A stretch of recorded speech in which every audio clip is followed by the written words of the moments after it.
नमस्कार, मैं श्वेता सिंह आपका स्वागत करती हूँ। रात के 8 बज रहे हैं। वक्त है हर खबर से आपको खबरदार करने का। आज दिल्ली में वायु प्रदूषण से जुड़ी याचिका सुनते हुए सुप्रीम कोर्ट ने वायु गुणवत्ता प्रबंधन आयोग को कर्तव्य निभाने में फेल रहने पर फटकार लगाई। आज ही मध्य प्रदेश हाईकोर्ट के इंदौर बेंच ने दूषित पानी से 10 मौत को लेकर खबरदार करते हुए कहा है कि इस घटना ने इंदौर शहर की छवि को गंभीर नुकसान पहुंचाया है। ये दोनों वो मुद्दे हैं जिन पर आज तक ने खबरदार किया था। अब बात आज की खबरों की। आज उत्तर प्रदेश की सियासत का वोटर परीक्षण वाला नतीजा आया है, जिसने कहा है कि हर 5वां वोटर फर्जी निकला है, जिसका नाम काट दिया गया है। अब विपक्ष कह रहा है कि उनका वोट कटा है, बीजेपी ने साजिश रची है। उत्तर प्रदेश की राजनीति में ही यह पूछा जा रहा है, क्या हिंदू पंचांग को पीडीए पंचांग में बदलकर अखिलेश यादव 2027 में अपना सियासी कल्याण चाहते हैं, जहां पीडीए वाला पंचांग इस वक्त समाजवादी पार्टी बंटवाने में जुटी है। राजनीति में वोट के लिए अब आबादी तक बिगाड़ देने वाली बातें हो रही हैं। एक पार्टी की नेता कहती है कि हिंदू 4 बच्चे पैदा करें, दूसरे नेता कहते हैं 4 क्यों 8 बच्चे पैदा करें। और आपके बेटे बेटियों के हक वाले रोजगार पर भी हम आपको खबरदार करेंगे, जहां एक राज्य ऐसा है कि 7 साल से पद खाली है, लेकिन योग्य युवा नौकरी के लिए बच्चों को लेकर प्रदर्शन के लिए लाचार है। लेकिन सबसे पहले आपको हम उस बयान से खबरदार करते हैं जिसकी गूंज उत्तर प्रदेश की राजनीति में आगे भी सुनी जाएगी। अयोध्या का मुद्दा बीजेपी के लिए राजनीतिक वरदान माना जाता है। इसी मुद्दे ने बीजेपी को 2 सीटों की पार्टी से देश और दुनिया की सबसे बड़ी पार्टी बना दिया। राम जन्मभूमि आंदोलन जैसे जैसे आगे बढ़ा, बीजेपी का कमल खिलता गया।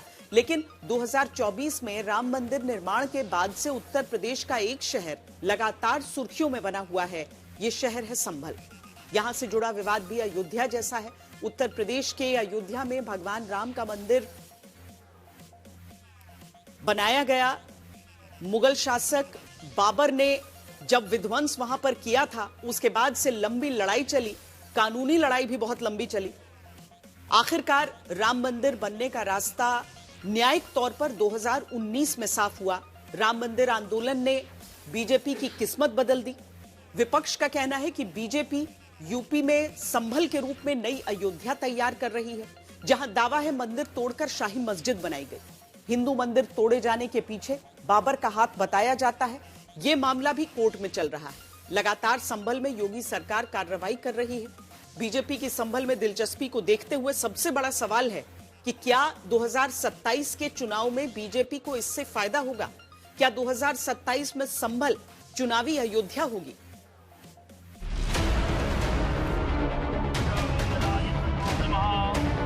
संभल जैसी सच्चाई को छुपाने की कुत्सित चेष्टा करने वालों के उन गलत मंसूबों को भी ध्वस्त करने का काम करेंगे कि जिन लोगों ने संभल के साथ पाप किया था, उनको उसके पाप की सजा मिलेगी। उत्तर प्रदेश का संभल, जो मंदिर मस्जिद लड़ाई का राजनीतिक अखाड़ा बन चुका है। संभल में दनादन कार्रवाई करते हुए बुलडोजर के शोर के बीच एक बयान आता है। ये बयान देने वाले इस शहर के सबसे बड़े सियासी परिवार से ताल्लुक रखते हैं, जो दावा करते हैं कि संभल बीजेपी की नई अयोध्या है।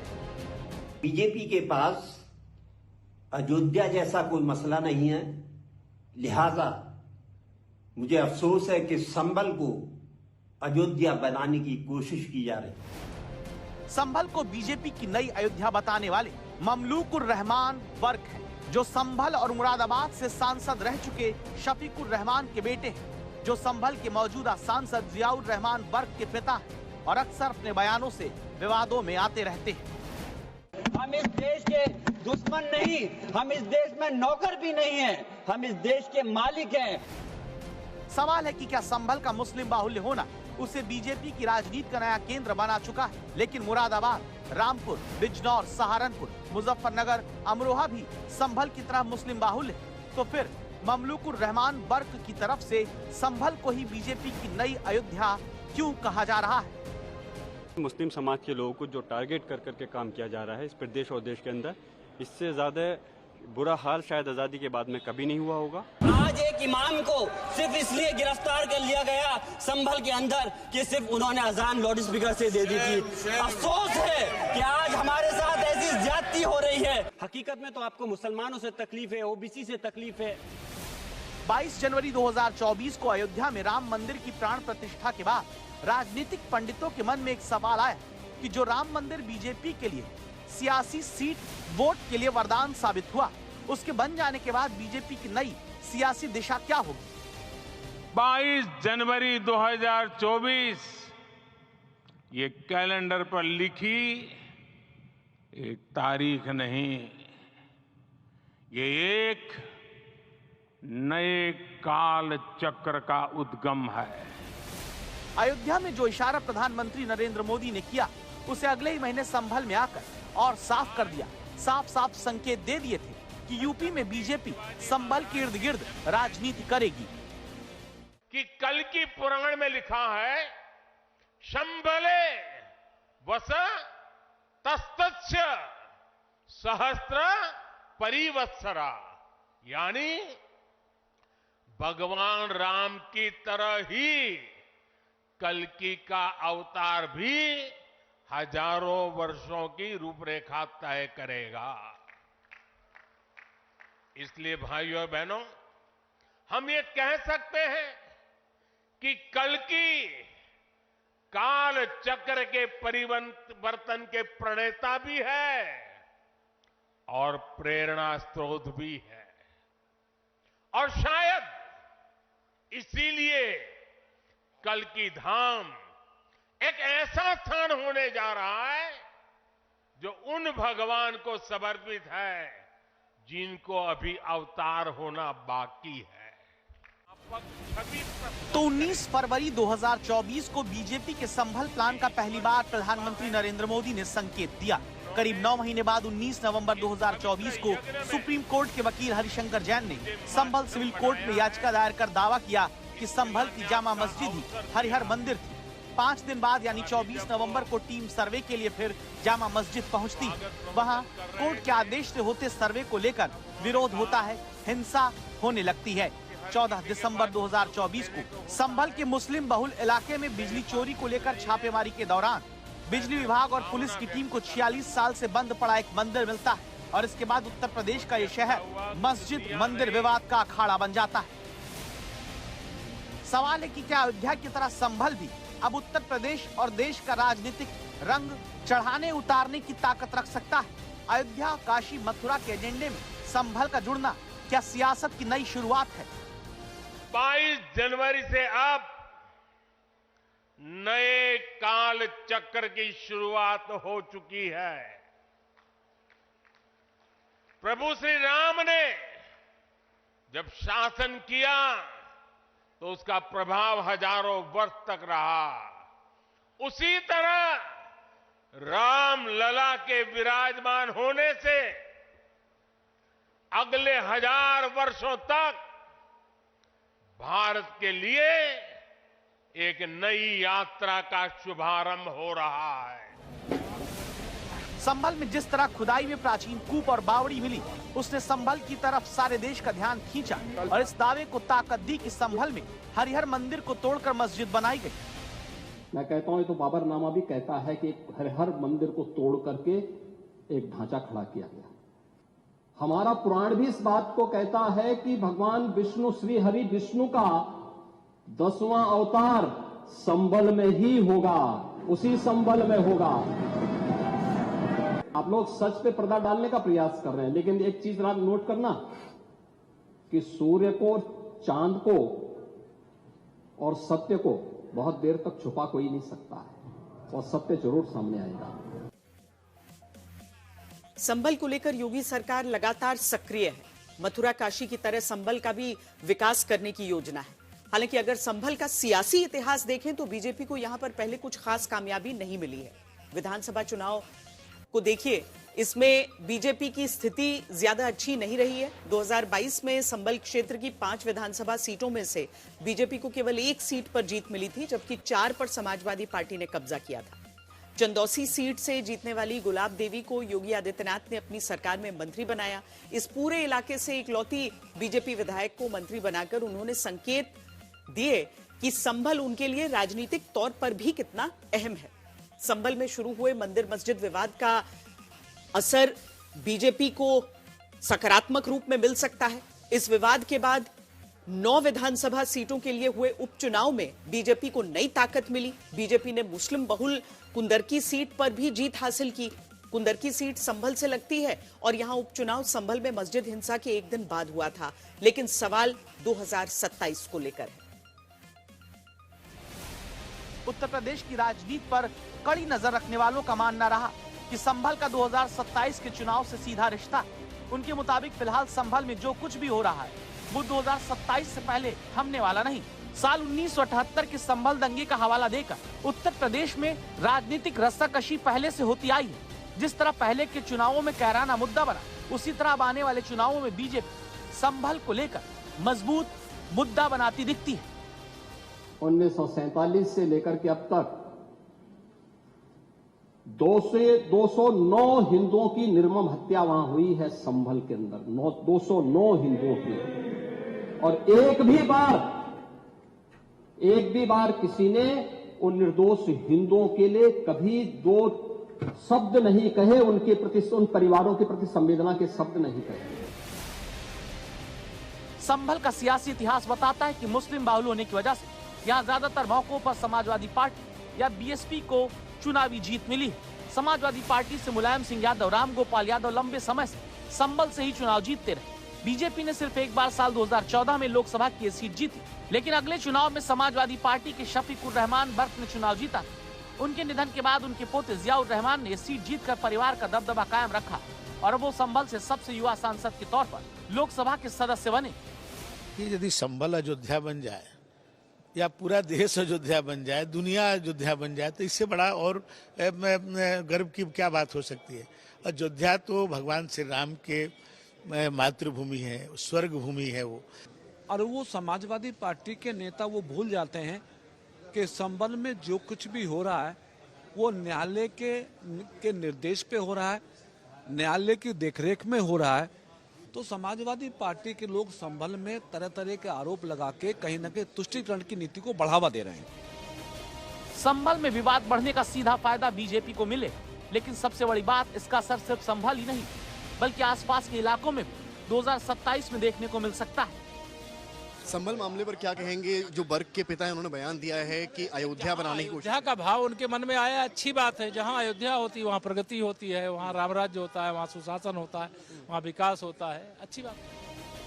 अयोध्या और संभल में एक जैसा विवाद है। अयोध्या ने बीजेपी को देश में विस्तार दिया है। सवाल कि क्या संभल 2027 में बीजेपी के लिए अयोध्या साबित हो सकता है? ममलूक रहमान बर्क ने आज तक से बातचीत की है, जिसमें उन्होंने एक बार फिर कहा कि संभल में जानबूझकर मुसलमानों को निशाना बनाया जा रहा है। यही नहीं रुके, उन्होंने तो अयोध्या मामले पर सुप्रीम कोर्ट के फैसले पर सवाल उठा दिए। कहा कि फैसला सबूतों के आधार पर नहीं बल्कि आस्था के आधार पर था।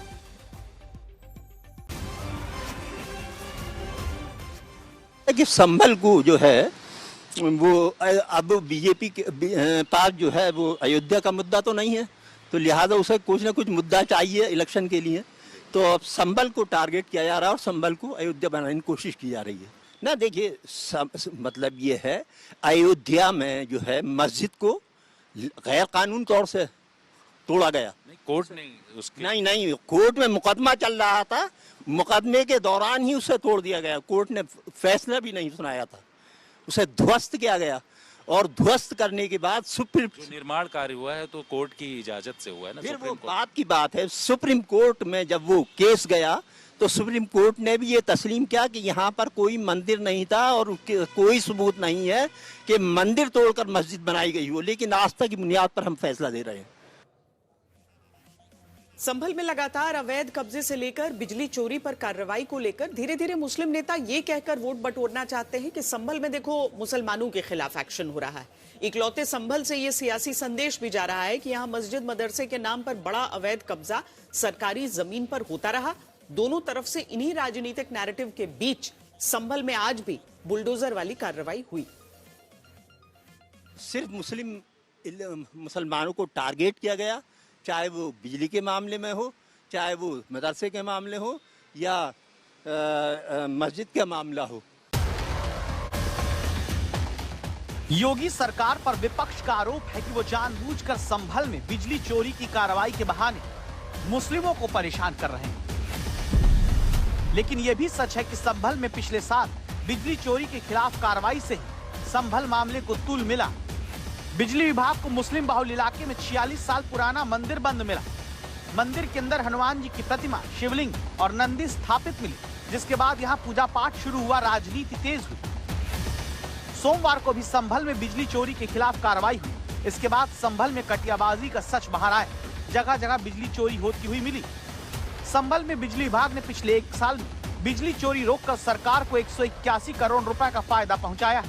बिजली विभाग ने यहां पर 50,000 स्मार्ट मीटर लगाकर 100 मिलियन यूनिट की बचत की और बिजली चोरी करने वालों के खिलाफ 6,526 FIR दर्ज की है। रोजाना मुस्लिम इलाकों में ही मतलब ये है बिला वजह हैरेसमेंट करना और लोगों को पर जुल्म करना, मतलब ये दहशत फैलाई जा रही है वहाँ पर।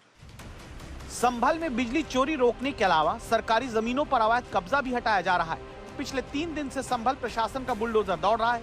अवैध तरीके से बनाए जा रहे घर तोड़े गए हैं। ये संभल का राया बुजुर्ग गांव है। सुबह से यहाँ पुलिस की मौजूदगी में बुलडोजर इमारतों पर अपने पंजे से प्रहार करता रहा। देखिए किस तरीके से ये जो पूरा मकान है, यहीं से इन पूरे मकानों की जो शुरुआत है वो यहाँ से होती है। ये सामने आपको तस्वीरों में मकान नंबर 1 नजर आएगा, जो कि यहाँ पर पहला मकान है। इस पूरे मकान को भी जो है वो तालाब की भूमि पर बने होने का जो है चिन्हीकरण वो प्रशासन के स्तर पर किया गया था। इस पूरे मकान को खाली कराया जा रहा है फिलहाल। और इसी के साथ देखिए ये वो जो दूसरा मकान है, वो दूसरा मकान नंबर 2 वो ये वाला मकान है, जिसमें इस वक्त बुलडोजर एक्शन किया जा रहा है। इस पूरे मकान को ध्वस्त करने की जो कार्रवाई की जा रही है। और देखिए ये मकान काफ़ी हद तक देखिए अभी यहाँ पर जो ध्वस्त कर दिया गया है। अभी भी यहाँ पर जो बुलडोजर एक्शन है वो लगातार यहाँ पर जारी है।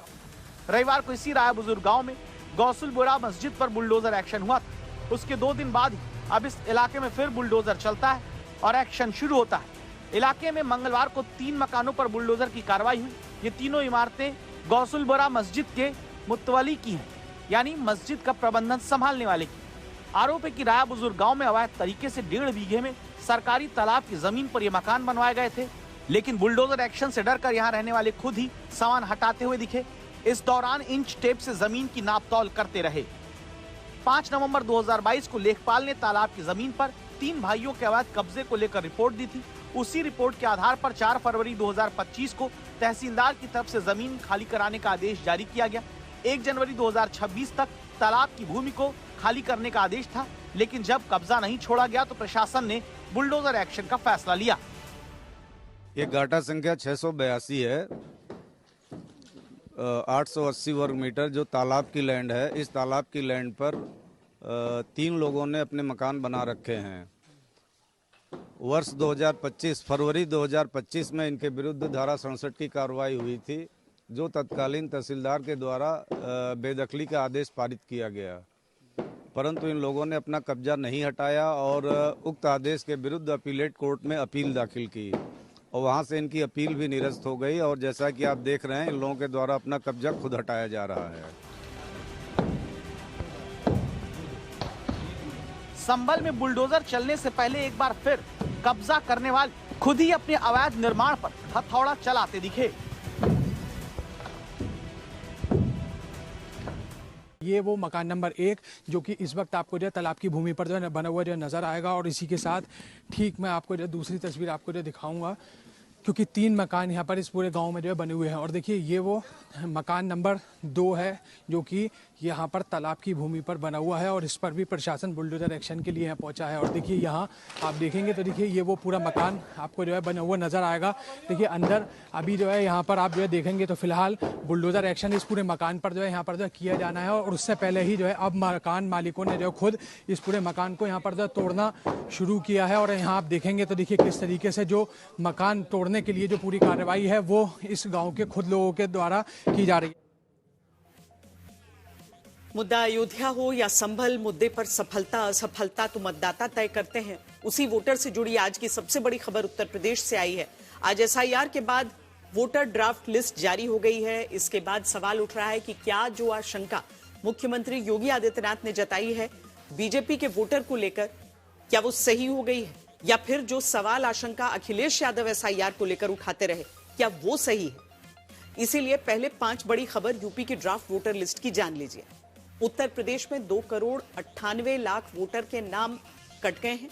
ये 18.7% वोटर का नाम हट गया।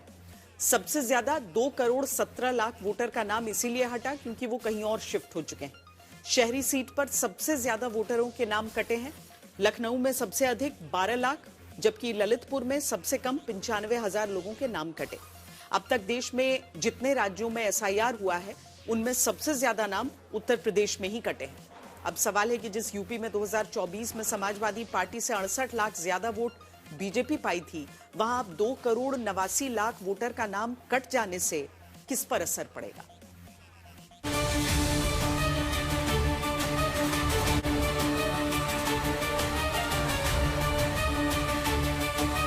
ये संख्या बढ़ी है, बढ़ी नहीं है, घटी है।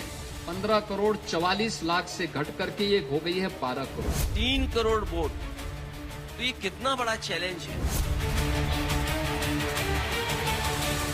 इसमें से 85 से 90% आपका मतदाता है, याद करना। यूपी जैसा स्टेट जीतने के लिए ये एसआईआर ला रहे हैं। 3/4 सीट भारतीय जनता पार्टी और गठबंधन के प्रत्याशी उत्तर प्रदेश में जीतेंगे, कोई संदेह इसमें नहीं होना चाहिए। उधर 84,000 हराएगा इन्हें और 40,000 हमारा जिताएगा।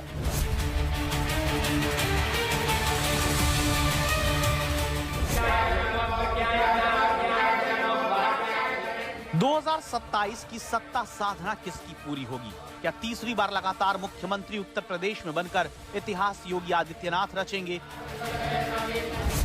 या फिर 10 साल चुनाव हारकर सत्ता से बाहर चल रहे अखिलेश यादव तीसरी बार में योगी सरकार का विजय रथ रोक सकते हैं? फैसला मतदाता को करना है। वो वोटर जिसने अभी अभी उत्तर प्रदेश में एसआईआर वाली परीक्षा का फॉर्म भरकर जमा किया और नतीजा कहता है कि उत्तर प्रदेश में 2024 में बीजेपी और समाजवादी पार्टी के बीच जहां 68 लाख वोट का अंतर रहा, उस उत्तर प्रदेश में अब 2,89,00,000 वोटर का नाम एसआईआर के बाद वोटर ड्राफ्ट लिस्ट से हट गया है। अब तक देश में जितने भी राज्यों में वोट घटने की बात सामने आई है वो वोट 10% से कम ही रहे हैं।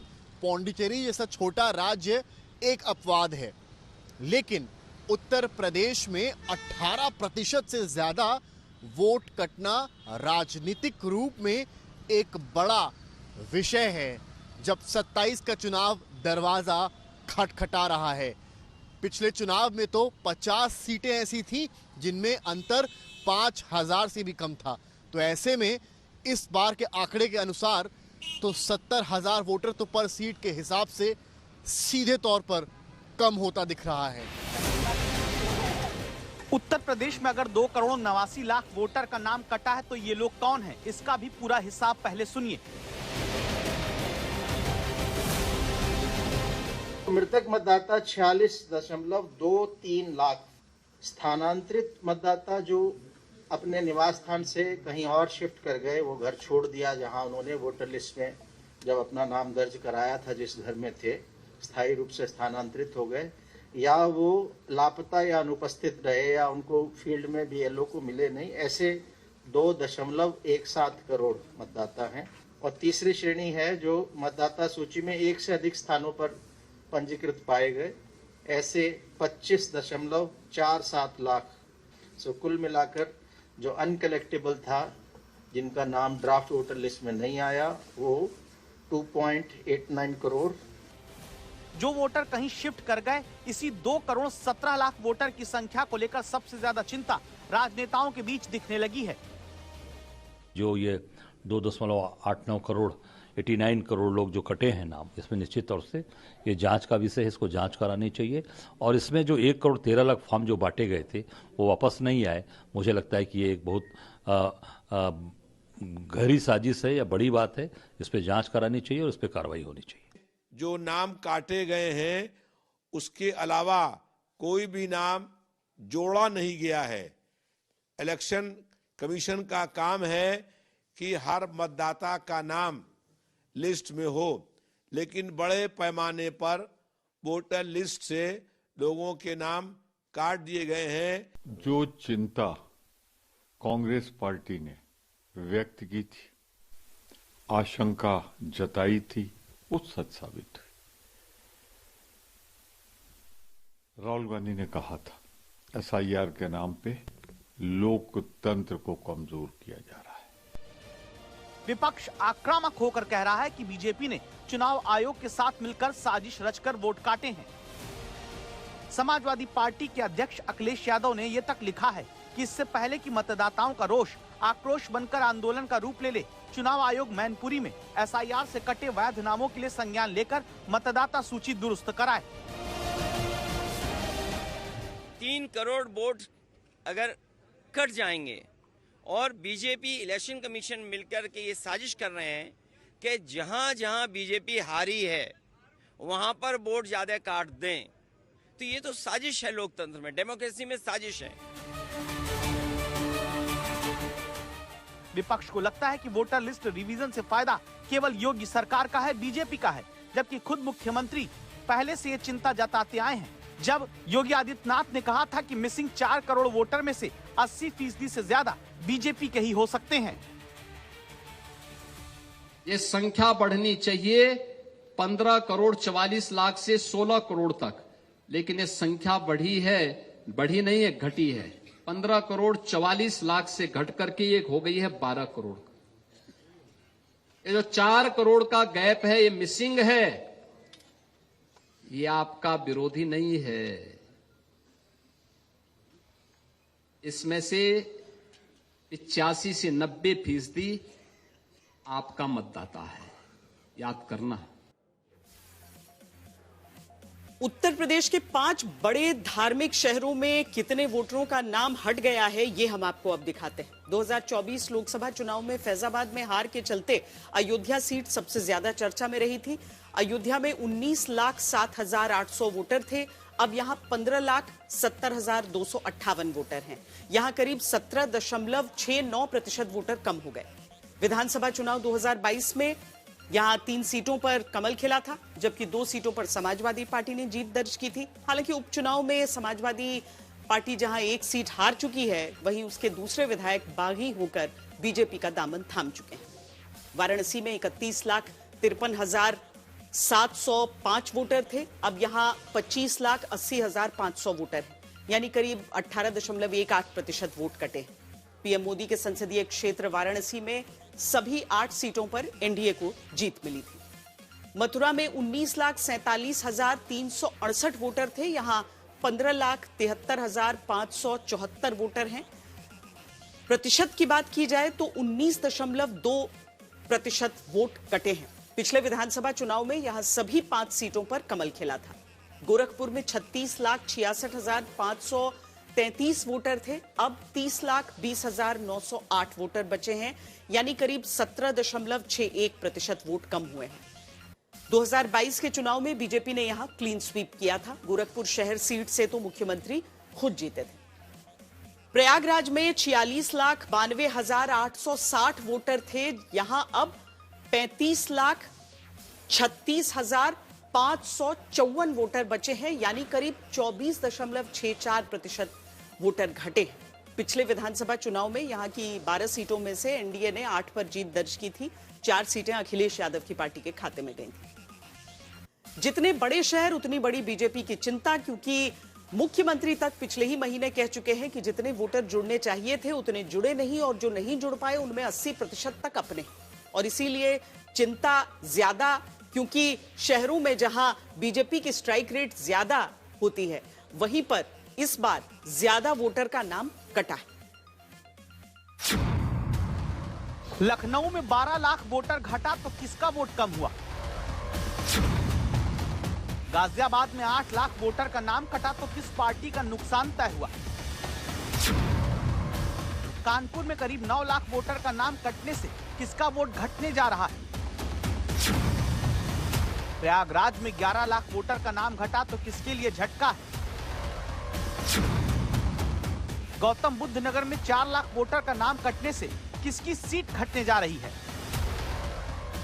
पिछले महीने की ही बात है जब मुख्यमंत्री योगी आदित्यनाथ ने अपने कार्यकर्ताओं से कहा था कि वोटर लिस्ट में आपका नाम कट रहा है, ज्यादा से ज्यादा लोगों को इस प्रक्रिया में जोड़ने का काम करें।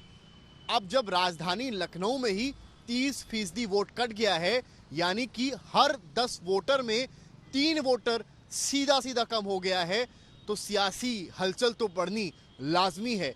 और लखनऊ के बाद बड़े शहरों में जिस तरीके से वोट प्रतिशत के नंबर्स आई लिस्ट में कम दिखा रहे हैं, हर दल ये जानने में जुट गया है कि आखिर किसका नुकसान और किसका फायदा। अभी वो लिस्ट आई है जिन वोटर्स के नाम को काटा गया है, और वो बड़ी संख्या में वो वोट हैं जो कहीं ना कहीं भारतीय जनता पार्टी को शहर और गांव दोनों जगह वोट दे रहे थे।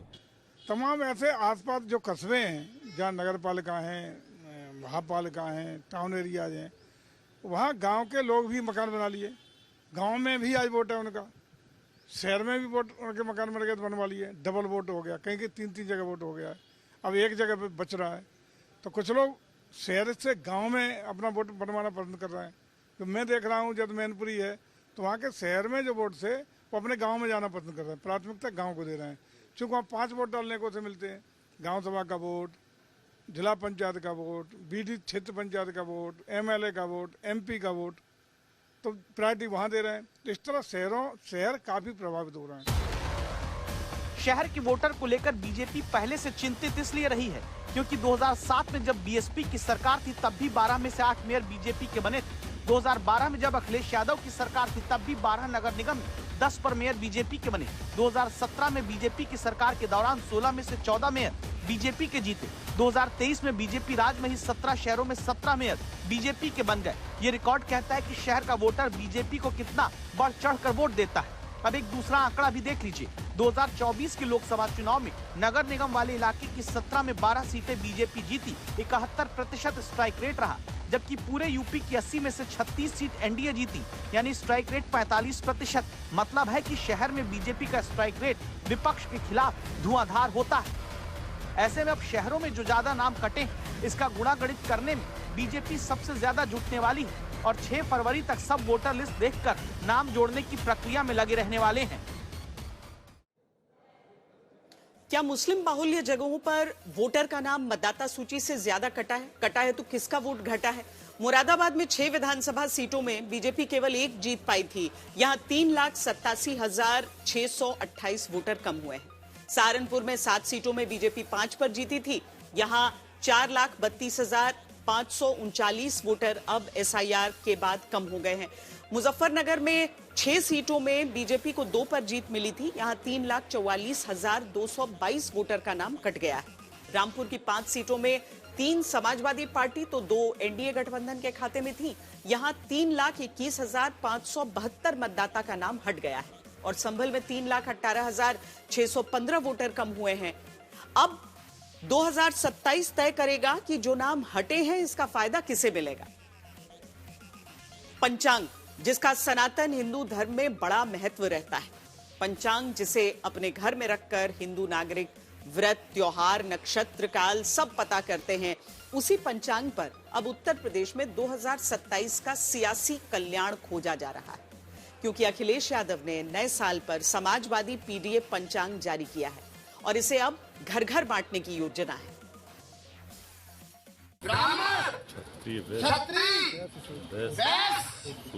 और गौर से सुनना, गणित का सवाल है, पूछूंगा मैं।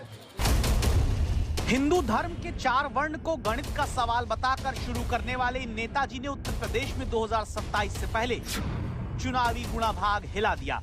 नाम है शिवराज सिंह यादव, फिरोजाबाद में समाजवादी पार्टी के जिला अध्यक्ष हैं।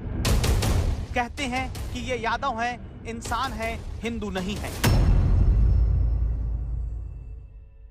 मैं कहता हूं हरमत से मैं हिंदू नहीं हूं, मैं शिवराज सिंह यादव हूं और इंसान हूं, मैं हिंदू नहीं हूं।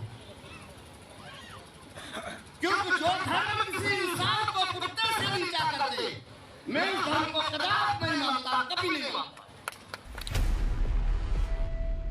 लेकिन फिरोजाबाद में जिनकी पार्टी के जिले के सबसे बड़े नेता इस बात पर ताली बटोरते हैं कि वो यादव हैं, हिंदू नहीं, उन्हीं की पार्टी के राष्ट्रीय अध्यक्ष अखिलेश यादव हिंदू परिवारों में अहम जगह रखने वाले पंचांग का पीडीए अवतार खुद जारी करते हैं, ये लिखते हुए कि पीडीए पंचांग हर दिन कल्याण। आप सोचेंगे कि व्रत, त्योहार, नक्षत्र काल सब कुछ एक साथ बताने वाले हिंदू पंचांग का पीडीए पंचांग वाला रूप लाकर समाजवादी पार्टी क्या 2027 में अपना कल्याण चाहने में जुटी है? जहां उत्तर प्रदेश में समाजवादी पार्टी के नेता और कार्यकर्ता लोगों के घर दुकान जाकर पीडीए पंचांग बांटने लगे हैं। क्यों बांट रहे हैं, क्या मकसद है, इसे आपको हम पंचांग के पन्नों के साथ दिखाते हैं।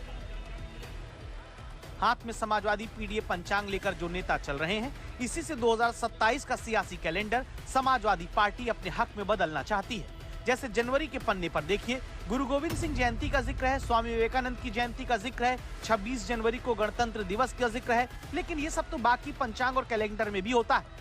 पीडीए के पंचांग में समाजवादी पार्टी ने 3 जनवरी को सावित्रीबाई फुले की जयंती दिखाई है, 22 जनवरी को पुराने समाजवादी नेता जनेश्वर मिश्रा की जयंती दिखाई है, 24 जनवरी को कर्पूरी ठाकुर की जयंती दिखाई है। अगला पन्ना पीडीए पंचांग का देखिए, जहां 1 फरवरी को रविदास जयंती है तो 7 फरवरी को रमाबाई अंबेडकर जयंती बताई गई। 8 फरवरी को जाकिर हुसैन जयंती, इस पंचांग में शिवरात्रि है तो शिवाजी की जयंती भी है, लेकिन फिर 23 फरवरी को संत गाडगे की जयंती का भी जिक्र आता है। मार्च के महीने में पीडीए पंचांग के पन्ने पर बीएसपी के संस्थापक काशीराम की जयंती का जिक्र है, जो बताता है कि समाजवादी पार्टी बीएसपी वाले दलित वोट का कुछ हिस्सा 2024 में हासिल करने के बाद अब लगातार आगे बढ़कर काशीराम की सियासी विरासत को पीडीए में शामिल कराने में जुटी। साथ ही समाजवादी नेता राम मनोहर लोहिया की जयंती का भी जिक्र पीडीए के पंचांग में है। 10 मार्च को सावित्रीबाई फुले के निर्वाण दिवस को भी दिखाया गया है। अब इस पर गौर करिएगा, 21 मार्च को ईद बताई गई है, बाकायदा मुस्लिम परिवार की तस्वीर के साथ। साथ ही पीडीए का पंचांग है तो हिंदू पंचांग की तिथि चैत्र शुक्ल तृतीया का भी जिक्र है। ऐसा पंचांग पहली बार राजनीति में दिख रहा है, जहां यह भी लिखा है कि अब की चैत्र महीने के शुक्ल पक्ष में तृतीया तिथि पर ईद आ रही है। अप्रैल के पन्ने पर बाबू जगजीवन राम की जयंती है तो 14 अप्रैल को डॉक्टर अंबेडकर जयंती। इसी तरह नवंबर में बिरसा मुंडा से लेकर मुलायम सिंह यादव की जयंती तक पीडीए के पंचांग में बताई गई है। विचार बहुत दिनों से आ रहे थे कि जब भी मैं कैलेंडर खोल के देखता था तो अन्य सभी महापुरुषों को होते थे, लेकिन कुछ महापुरुष जिन्होंने समाज सुधारने का काम किया था। देखिए कर्पूरी ठाकुर जी हैं, जो जनेश्वर मिश्र जी हैं, फिर आप इधर आ जाइए जाकिर हुसैन जी जो पहले शिक्षा मंत्री थे, राष्ट्रपति रहे अपने देश के, ठीक है। इसके बाद देखिए रमाबाई अंबेडकर जी हैं, स्वामी दयानंद सरस्वती भी हैं, संत गाडगे जी भी हैं, नेताजी माननीय मुलायम सिंह नवंबर में, ये देखिए माननीय मुलायम सिंह जो हमारे प्रेरणा स्रोत रहे हैं उनका भी है, ठीक है। बगल में आप बिरसा मुंडा का भी आप देख रहे हैं। ये जब पीडीए पंचांग देखेंगे नौजवान तो उनको इस बात की जानकारी होगी कि किसने पहली महिला शिक्षिका कौन थी, किसने उनके लिए लड़ने का काम किया, महिलाओं के लिए, किसने अल्पसंख्यकों के लड़ने का काम किया, किसने दलितों के लड़ने का काम किया। तो ये सारी जानकारी इस पीडीए पंचांग में मिलेगी। पीडीए का पहले फुल फॉर्म अखिलेश यादव से आप पूछ लीजिए, कभी पी का वो कुछ कर देते हैं, ए का कुछ कर देते हैं, तो पीडीए का क्या फुल फॉर्म है पहले वही बता दो। अब तक राम मंदिर के सामने इटावा में केदारेश्वर मंदिर बनवाकर अखिलेश मंदिर का सियासी मुकाबला करते दिखते आए। जब समाजवादी पार्टी पर तुष्टीकरण के आरोप चुनावों में बीजेपी लगाती है, तब हिंदू पंचांग और तिथियों के साथ पीडीए के नेता महापुरुषों की तस्वीर के साथ जवाब देने की तैयारी हुई। लेकिन क्या इससे वाकई सियासी कल्याण हो पाएगा? अब बात बच्चे पैदा करने को लेकर हो रही राजनीति की। असदुद्दीन ओवैसी ने बीजेपी नेता नवनीत राणा के बयान पर तीखा हमला किया है। बीजेपी नेता ने कहा था कि हिंदुओं को 3 से 4 बच्चे पैदा करने चाहिए। इस पर ओवैसी ने उनसे पूछा कि उन्हें कौन रोक रहा है, वो चाहे तो 8 बच्चे पैदा करें। मैं सभी हिंदुओं को आग्रह करूंगी कि ये 19 बच्चे पैदा कर रहे हैं तो हम किमान 3 से 4 बच्चे ये हिंदुस्तान में हम सब हिंदू भाइयों ने, बहनों ने, हमने करना चाहिए। किसी ने कह दिया हमको भी 4 पैदा करना है, 4 नहीं 8 पैदा करवा। जनसंख्या कमी होते भरतीत आहे, चिंतेचा विषय आहे। त्याचं कारण ते शास्त्र, लोकसंख्या शास्त्र जे आधुनिक ते असं सांगतं की 2.1च्या खाली जायला लागलो तर तो समाजच नष्ट होतो. ये हिंदुस्तान को पाकिस्तान बनाने के राह पे चल रहे हैं. तुम्हारे को भगवान का वास्ता तुम भी 19 या 20 पैदा करना. महाराष्ट्र के निकाय चुनाव में ध्रुवीकरण के लिए नेताओं की तरफ से वार पलटवार चल रहा है. ताजा मामला AIMIM प्रमुख असदुद्दीन से जुड़ा है, जिन्होंने बीजेपी नेता नवनीत राणा को जवाब दिया है. मौलाना 19 बच्चे पैदा किए. मौलाना मैं हार गया 6 में, आप 19 में कामयाब हो गए. मेरे को 6 है, दाढ़ी वाइट हो जा रही. ओवैसी का यह बयान नवनीत राणा के उस बयान के बाद आया जिसमें उन्होंने ज्यादा बच्चे पैदा करने को आबादी का संतुलन बिगाड़ने से जोड़ा. वो यहाँ तक कह गई कि ऐसा नया पाकिस्तान बनाने के लिए हो रहा है, इसलिए हिंदुओं को भी 3-4 बच्चे पैदा करना चाहिए. मैं सभी हिंदुओं को आग्रह करूंगी कि ये 19 बच्चे पैदा कर रहे हैं तो हम किमान 3 से 4 बच्चे ये हिंदुस्तान में हम सब हिंदू भाइयों ने, बहनों ने, हमने करना चाहिए. ये हिंदुस्तान को पाकिस्तान बनाने के राह पे चल रहे हैं. महाराष्ट्र के अकोला में एक रैली को संबोधित करते हुए असदुद्दीन ओवैसी ने नवनीत राणा के इसी बयान पर पलटवार किया. उनका नाम लिए बगैर जवाब दिया. किसी ने कह दिया हमको भी 4 पैदा करना है. 4 नहीं 8 पैदा करो आप.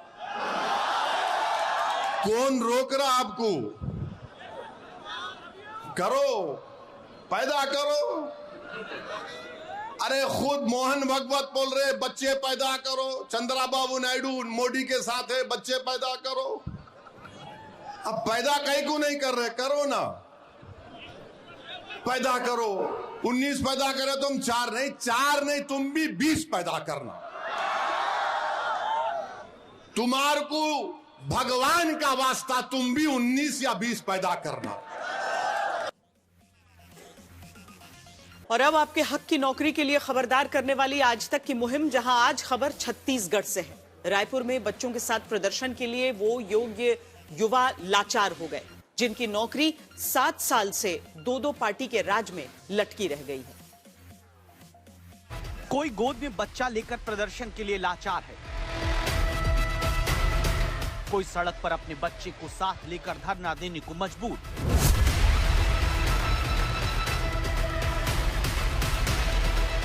कोई अपने साथ बेटी लेकर अपनी मांग फिर से सरकार के सामने रखने आया.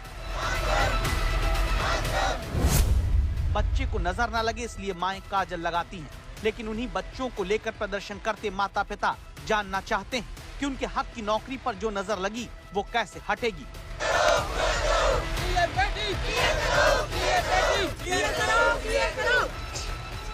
ये वो योग्य नौजवान हैं जो सरकारी परीक्षा पास बेरोजगार हैं, जो अब पत्नी और बच्चों के साथ प्रदर्शन रायपुर में कर रहे हैं. चाहते हैं कि 7 साल से छत्तीसगढ़ सशस्त्र बल की भर्ती में अब भी खाली पड़े पदों को वेटिंग लिस्ट वाले युवाओं से भरा जाए. छत्तीसगढ़ में एक बार फिर छत्तीसगढ़ आर्म फोर्सेस 2018 के अभ्यर्थियों का गुस्सा सड़कों पर देखने को मिल रहा है. और ये 7 साल से बहुत सारी सरकारों की चुप्पी की सजा कहीं ना कहीं भुगत रहे हैं. 417 वेटिंग उम्मीदवार हैं जो आज अपने परिवारों के साथ यहाँ पर सड़कों पर बैठ गए हैं, अपने पत्नियों के साथ, अपने छोटे छोटे बच्चों के साथ. मैं जो छत्तीसगढ़ के जो गृह मंत्री हैं, गृह मंत्री का मतलब होता है घर का मुखिया, और हम उनके सदस्य हैं. अगर सदस्य को कुछ भी चीज अगर होता है तो सबसे पहले अपने घर के मुखिया के पास जाता है. तो हमारा मुखिया अंधा है क्या, या सुन नहीं सकता है? हमारा दर्द उनको दिखाई नहीं देता है, उनके सदस्य का दर्द दिखाई नहीं देता है. मेरा 6 महीने का बच्चा मैं लेकर के आई हूँ, क्या मेरा दर्द, मेरा आंसू सरकार को दिखाई नहीं देता है? मैं 750 किलोमीटर दूरी से मैं इंसाफ के लिए आई हूँ कि 2018 में मेरे पति सेफ वेटिंग की लिस्ट में थे. जैसे तैसे करके लड़ रहे ताकि आज हो जाए, कल हो जाए, ऐसा करके. तो हम चाहते हैं कि कहीं मत जाओ, आज नहीं तो कल सरकार जरूर सुनेगा. हमारे जो माननीय मंत्री जी है उन्होंने 7 महीने पहले हमको अपने मतलब वो दिए थे, आश्वासन दिए थे आपके जो वेटिंग है उसको हम अपने संज्ञान में ले रहे हैं. तो कब लेंगे आप? नियम ये बोलता है कि जब तक नई भर्ती नहीं आती और जब तक भर्ती प्रक्रिया पूर्ण नहीं होता, क्योंकि 2018 का भर्ती है, आप 2020 में क्लियर कर रहे हो, तो आप हमारे लिए नियम लागू कर रहे हो कि 1 साल हम बाद आए हैं. आपकी खुद की भर्ती तो 1.5 से 2 साल चली है. विभाग के अनुसार से 3300 के ऊपर पोस्ट खाली है। आज तक लगातार रोजगार के मुद्दे पर खबरदार करता है, इसीलिए इनका मुद्दा लेकर हम सीधे राज्य के गृह मंत्री के पास पहुंचे। सवाल किया। 2018 में डॉक्टर रमन सिंह जी की सरकार के समय इनकी भर्ती प्रक्रिया को हमने आगे बढ़ाया था। देर हो रहा है, अंधेर नहीं हो रहा। सारे सिस्टम को ठीक तरीके से करने में हमको समय लग रहा है। सीएफ की जो भर्ती का मामला है, इसको राज्य सरकार बहुत ही संजीदगी से ले रही है और निश्चित तौर पर इनके साथ में हम न्याय करेंगे। अगर कांग्रेस के राज में गलती हुई तो क्या बीजेपी के राज में भी वही दोहराया जाएगा?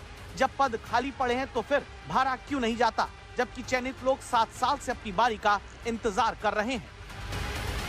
तो ये सारे डिजर्विंग युवा हैं जिन्होंने अपने एग्जाम्स क्लियर कर लिए हैं, जितने पड़ाव एग्जाम्स में होते हैं छत्तीसगढ़ आर्म्ड फोर्सेस के, फिजिकल फिटनेस, ये सारी चीजें क्लियर कर ली हैं, उसके बावजूद ये हाल है। तो अब सरकार के ऊपर है कि कब तक ये डिसीजन ले। अब नए साल में भारतीयों की सेहत से जुड़ी सबसे बड़ी चुनौती की बात। साल 2026 की 26 चुनौतियां हम आपके सामने रख रहे हैं। आज दूसरी बड़ी चुनौती से आपको खबरदार करते हैं। ये चुनौती है मोटापे की। प्रधानमंत्री मोदी इसे लेकर देश को लगातार खबरदार कर रहे हैं। भारत और दूसरे देशों के मोटापे में अंतर है। भारत का मोटापा अधिकतर पेट के आसपास होता है, उसको एब्डोमिनल ओबेसिटी कहते हैं। अगर मोटापे की परिभाषा की बात की जाए तो भारत में अगर किसी व्यक्ति का बॉडी मास इंडेक्स यानी बीएमआई 23 से 25 के बीच है तो उसे अधिक वजन वाला माना जाता है। अगर किसी का बीएमआई 25 या उससे ज्यादा है तो उसे मोटा माना जाता है। मोटापे को बीमारी तब कहा जाएगा जब किसी व्यक्ति का बीएमआई 35 या उससे ज्यादा होता है।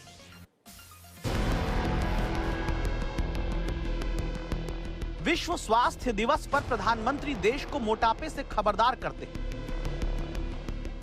मोटापे की समस्या पर एक रिपोर्ट आई है। ये रिपोर्ट कहती है कि 2050 तक 44 करोड़ से ज्यादा भारतीय मोटेपन, ओबेसिटी की समस्या से ग्रस्त हो जाएंगे। लाल किले से भाषण देते हुए भी प्रधानमंत्री मोटापे को लेकर नागरिकों को जागरूक करना नहीं भूलते। मोटापा हमारे देश के लिए बहुत बड़ा संकट बनता जा रहा है। आने वाले वर्षों में लोग, जो पंडित लोग हैं वो कहते हैं, जो जानकार लोग कहते हैं, हर तीसरे व्यक्ति में एक व्यक्ति मोटापे का शिकार होगा। हमें मोटापे से बचना है, ओबेसिटी से बचना है। मन की बात में भी मोटापे को लेकर चिंता प्रधानमंत्री जताते हैं।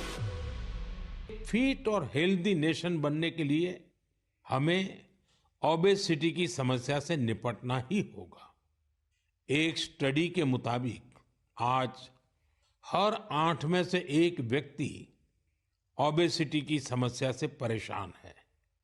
बीते वर्षों में ओबेसिटी के मामले 2 गुने हो गए हैं, लेकिन इससे भी ज्यादा चिंता की बात यह है कि बच्चों में भी मोटापे की समस्या 4 गुना बढ़ गई है। नया साल का मतलब सिर्फ कैलेंडर बदलना नहीं होता, बल्कि ये हमारी आदतों और सोच में बदलाव की शुरुआत भी होता है। एक छोटा सा बदलाव आपकी पूरी जिंदगी को सही दिशा में ले जा सकता है।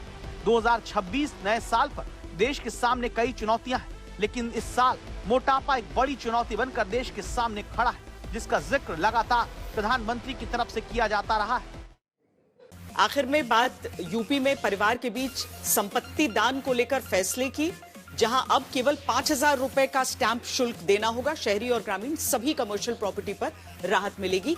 ये योगी कैबिनेट का एक बहुत बड़ा फैसला है। अभी के लिए इतना ही। देश और दुनिया की बाकी खबरों के लिए आप देखते रहिए आज तक और हरदम रहिए खबरदार।